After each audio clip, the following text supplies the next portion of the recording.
Assalamualaikum warahmatullahi wabarakatuh. Kembali lagi dengan saya di Babat Nusantara. Kali ini saya akan bawakan sebuah kisah tentang Kanjeng Ratu Kidul.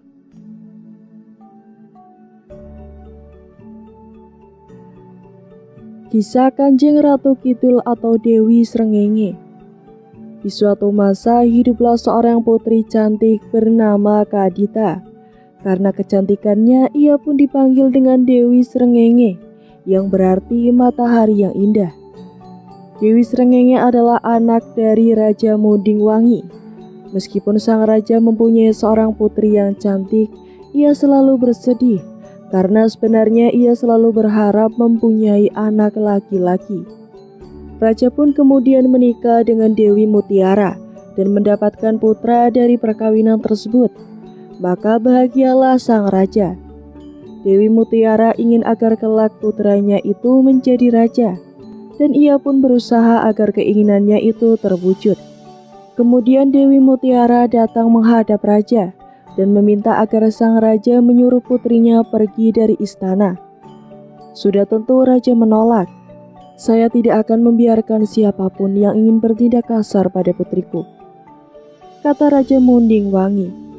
Mendengar jawaban itu, Dewi Mutiara pun tersenyum dan berkata manis sampai raja tidak marah lagi kepadanya.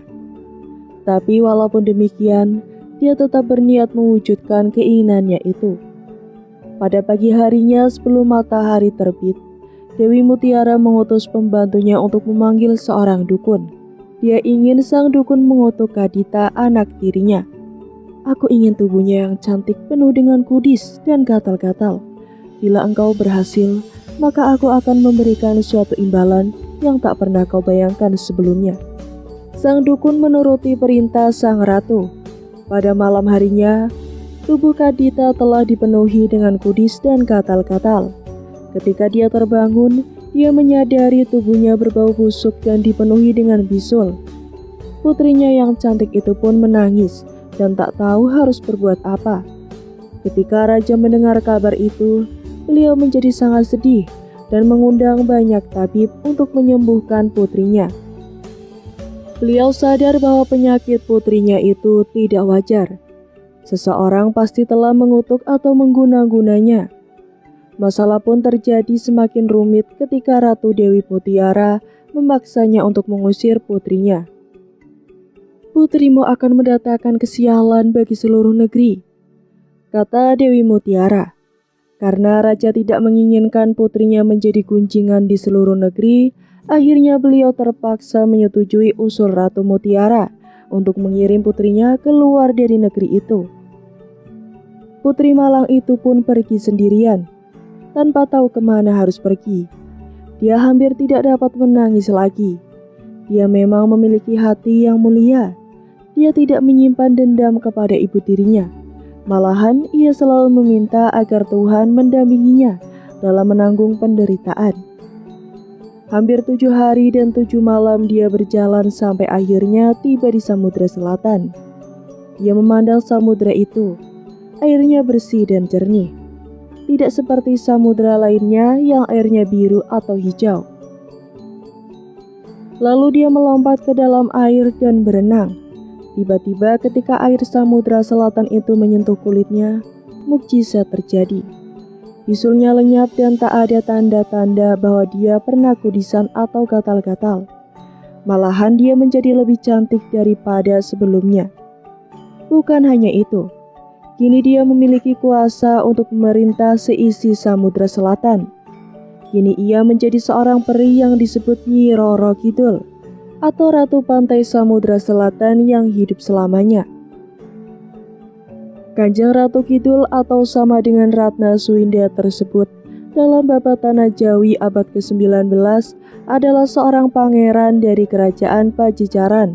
Joko Suruh bertemu dengan seorang pertapa yang memerintahkan agar dia menemukan kerajaan Majapahit di Jawa Timur.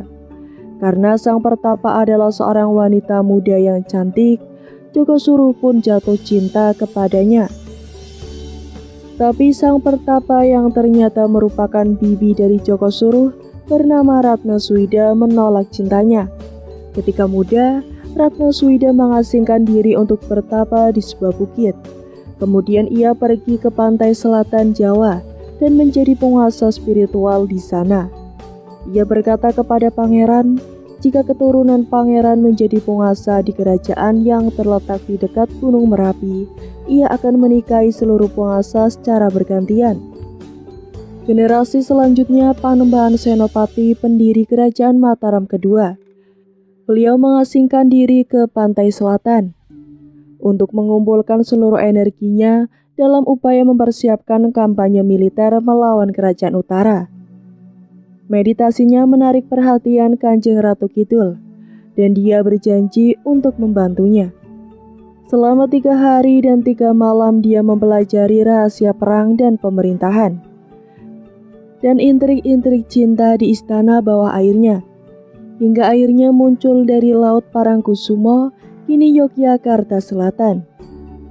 Sejak saat itu Ratu Kidul dilaporkan berhubungan erat dengan keturunan Senopati yang berkuasa, dan sesajian dipersembahkan untuknya di tempat ini setiap tahun melalui perwakilan Istana Solo dan Yogyakarta. Begitulah 2 kisah atau legenda mengenai Kanjeng Ratu Kidul atau Nyi Roro Kidul atau Ratu Pantai Selatan. Versi pertama diambil dari buku Cerita Rakyat dari Yogyakarta, dan versi yang kedua terdapat dalam Babat Tanah Jawi. Kedua cerita tersebut memang berbeda, tapi Anda jangan bingung. Anda tidak perlu pusing memilih mana dari keduanya yang paling benar. Cerita-cerita ini hanyalah sebuah pengantar bagi tulisan selanjutnya. Percayakah Anda dengan cerita tentang Kanjeng Ratu Kidul atau Nyi Roro Kidul atau Ratu Pantai Selatan? Sebagian dari Anda mungkin akan berkata tidak. Tapi coba tanyakan kepada mereka yang hidup dalam zaman atau lingkungan Keraton Yogyakarta. Mereka yakin dengan kebenaran cerita ini.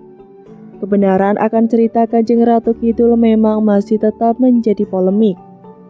Tapi terlepas dari polemik tersebut, ada sebuah fenomena yang nyata, bahwa mitos Ratu Kidul memang memiliki relevansi dan eksistensi Keraton Yogyakarta. Hubungan antara Kanjeng Ratu Kidul dengan Keraton Yogyakarta paling tidak tercantum dalam Babat Tanah Jawi, cerita tentang Kanjeng Ratu Kidul di atas versi kedua. Hubungan seperti apa yang terjalin di antara keduanya? Masyarakat adalah sebuah komunitas tradisi yang mementingkan keharmonisan, keselarasan, dan keseimbangan hidup. Karena hidup ini tidak terlepas dari lingkungan alam sekitar, maka memfungsikan dan memaknai lingkungan alam sangat penting dilakukan. Sebagai sebuah hubungan komunikasi, timbal balik dengan lingkungan yang menurut masyarakat Jawa mempunyai kekuatan yang lebih kuat. Masih menurut Trikromo, maka penggunaan simbol pun sering diaktualisasikan. Jika dihubungkan dengan makhluk halus, maka Javanisme mengenal penguasa makhluk halus seperti penguasa Gunung Merapi, penguasa Gunung Lawu, Kayangan, Delphin, dan Laut Selatan. Penguasa Laut Selatan inilah yang oleh orang Jawa disebut Kanjeng Ratu Kidul. Keempat penguasa tersebut mengitari Kesultanan Yogyakarta. Dan untuk mencapai keharmonisan, keselarasan, dan keseimbangan dalam masyarakat, maka raja harus mengadakan komunikasi dengan makhluk-makhluk halus tersebut. Menurut Trikromo, bagi Raja Jawa berkomunikasi dengan Ratu Kidul adalah sebagai salah satu kekuatan batin dalam mengelola negara. Sebagai kekuatan datan kasat mata atau tak terlihat oleh mata, Kanjeng Ratu Kidul harus dimintai restu dalam kegiatan sehari-hari untuk mendapatkan keselamatan dan ketentraman.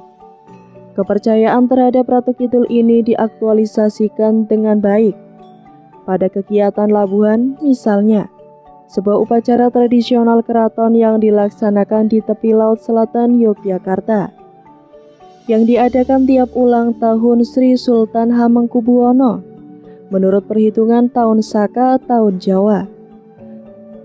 Upacara ini bertujuan untuk kesejahteraan Sultan dan masyarakat Yogyakarta.